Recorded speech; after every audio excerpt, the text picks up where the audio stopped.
Today we are looking at the Tenda Nova whole home mesh Wi-Fi system. First of all, I want to say how skeptical I was. I've used many mesh-based systems outdoor before, but never indoors. Normally Wi-Fi boosters, extenders and other items that were supposed to boost your signal fall short of their goal and sometimes cause more trouble than they are worth. So when I took this product to review, I had my reservations. I would like to clarify, to my relief, I was worried for nothing.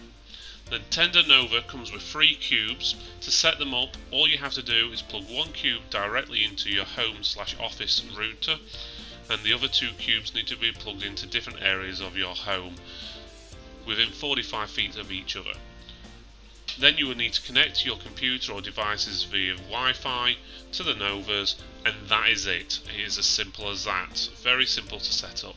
Performance wise, we found in our house that all the dead and low signal areas had now gone, and devices were connecting to the Wi-Fi at basically the same speed as if a device was running if it was plugged directly into the router.